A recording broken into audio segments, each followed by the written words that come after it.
Hi guys, it's Mewtwo King, and today we're going to be talking about more of the ultimate patch notes. This time, I'm going to be talking about a lot of the changes that helped a lot of characters, yet at the same time, I don't feel that they're a massive threat in the sense that I don't see them getting like top 8, top 32 of like a super major, for example.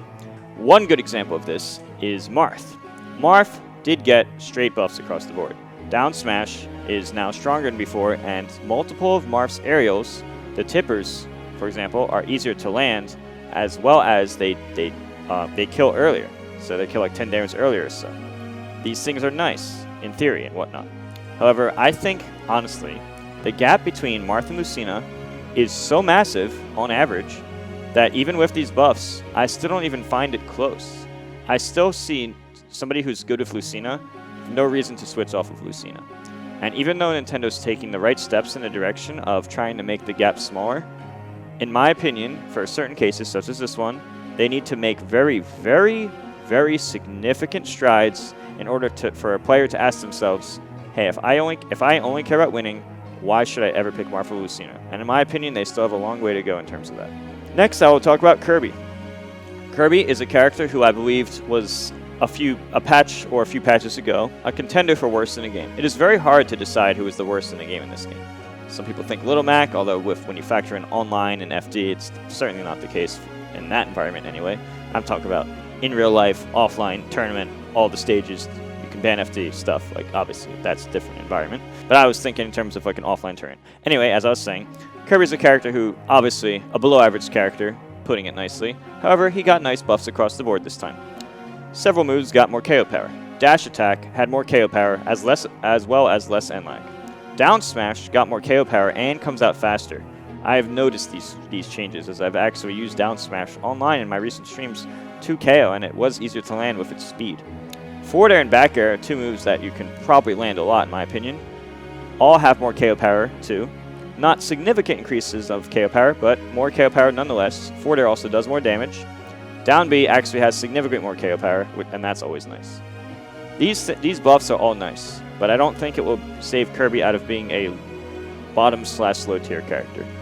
I do not think this puts Kirby into mid tier or higher. I still find him to be subpar. Mewtwo. I've always thought Mewtwo was a little underwhelming in this game compared to like the last game, but he did get a lot of new buffs. Quite a few significant buffs actually, which will help him. Shadow Ball is probably the biggest buff of all, especially the uncharged one. It comes out faster, it's stronger, and there's less lag. It helps for the uncharged and the charged version. It's probably going to be the most noticeable in the uncharged version. So now Mewtwo's, if you're playing Mewtwo or fighting a Mewtwo, just note that the Shadow Ball is better across the board in pretty much every single possible way. That is probably his biggest buff of all. He had some other good buffs though. Up B, landing on stage, it used to be 30 frames. Now it's 20 frames. There are situations where that could be useful. For example, let's say you're recovering on Battlefield, for example, with Mewtwo, and you just don't want to get ledge trapped. You're fighting a King Dedede, and you know that the King Dedede is so good at the ledge trap, and you just don't want to deal with it, right? So you want to teleport to a platform, and you hope that you can teleport, land on the platform, and somehow be able to shield their next aerial. Well, now you have an extra 10 frames more advantage compared to the past 20 versus 30. That 10 frames might be the difference to save you. So that could be useful. This does not affect teleporting straight down. This only affects when you teleport, reappear in the air, and then land. So, but that is, in my opinion, something that could be impactful. The up air and the back air are stronger. Up air is noticeably stronger, and back air is slightly stronger. That could be a nerf in a sense that like the up air won't combo as well, but up air can raw KO now, and back air can raw KO. Some people might consider up air a nerf, some people might consider it a buff, and back air obviously is just a straight buff. Also, down throw fair. This could be really useful too, especially online where it's harder to react to like, oh, Mewtwo grabbed me. I better hold away to DI properly, even if you know that, for example, with online input delay considered, this will be an even more useful online tactic. It can be okay offline, but quite good online because of the input delay reason. Down throw has less total time by a few frames, which means you can now do down throw fair true combo from around, let's say, like 50 to 100 damage. Something like that. And near the edge, that can kill around like 80%, and that could be really good. So that's another thing. It does not work with DI away, but it does work with miss DI, and it does work with inward DI, which are also very common, especially online, as I said. So Mewtwo actually has a lot of buffs. Do I think it makes him even an average character? No, I still think he's a below average character. However, Nintendo's definitely on the right track, and if they continue this way, that would be good for Mewtwo. Meta Knight. Meta Knight would be the next character I talk about, and in a nutshell, the main thing with Meta Knight is that his moves now work better. They combo into each other better. Like the multi-hits, they're supposed to work better. Like up B is supposed to work into itself better. It can still miss, but it's supposed to be more consistent now. Like the forward airs, back airs, well, just multi-hits are just supposed to work better. That's one of the main differences. Also, forward air has less total time in the air. Now you can do combos such as up air, like up air, up air, up air, forward air, up B, and it will true combo.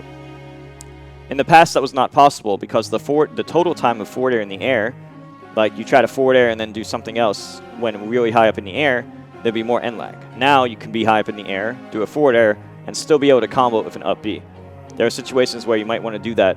Maybe you want to just YOLO, try to make a comeback to KO them. Maybe you just want to get damage. There might be situations where you might want something like this, for example. And the total time of the fair being nerfed, the fair total time being less, that could be very useful. NATO, also, the strong hit of it lasts longer. And that's just useful, obviously, since there's a strong hit and the weak hit. Obviously, there's two parts, and now the stronger part of it lasts longer. That's always nice.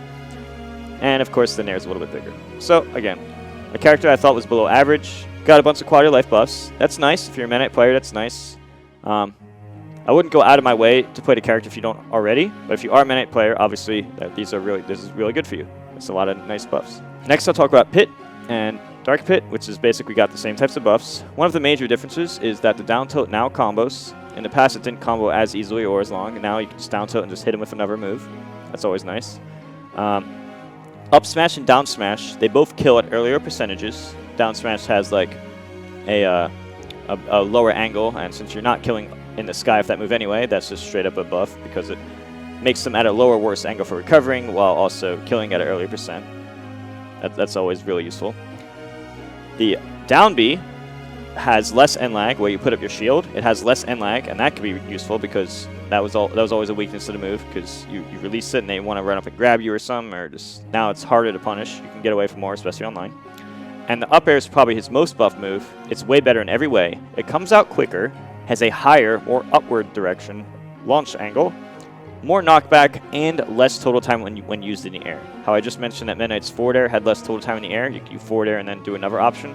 Up air also has this buff among all the other buffs I said. That's like 4 different types of buffs that up air has. So up air is basically way better across the board. That is one of his major buffs, or up air and the down B. As I said, I still find Pit and Dark Pit to be below average characters, but all these quality of life buffs shows that Nintendo's taking steps in the right direction. Like many other things, in order to make these characters mid-high tiers, for example, they need to keep doing more buffs, especially if certain characters like Marth, since Marth will always be compared to Lucina. But if we're just talking about objective tier list wise, and my opinions of them, they need to do more of the same thing, greater degrees instead of tiny steps. Next will be King K Rool. King K Rool, his dash attack has more knockback and the sweet spot lasts out there for longer. Up smash is stronger. Back throw kills earlier and better at a lower angle. Actually, I was playing on my stream recently. I grabbed somebody at 98% at the edge. Back through, given I did have close to max rage, but I grabbed them at under 100 and I was actually able to get the KO. So because of the lower launch angle. So that's always really good. The side B has more armor, and his belly attacks, for example, his neutral air or F-tilt, for example, you can take more damage without it breaking as quickly. Now, my belly still broke online despite that, so I don't think it was a huge significant difference, or it might be. But yeah, my belly still broke online, but it is supposed to be a buff, which can be useful. Now, again, this is more of the same where Nintendo's headed in the right direction. They just need to just take bigger steps. Instead of taking baby steps, bigger steps more often. And then the characters will be more balanced across the board in my mind. So these are a lot of the major changes I've seen for the characters. All these changes are good, but in a nutshell, it's just not enough to make them average or above average. And that's pretty much my consensus for all of these below characters. So Let me know your thoughts below. Thanks for watching. And if you like our content, you want to support me and or MVG, or just all of us together, since it's a group thing, please consider clicking on the join button. The join button is right next to subscribe. And if you can do tier 1, 2, or 3, or any of that stuff, that we greatly appreciate it. Thanks for watching.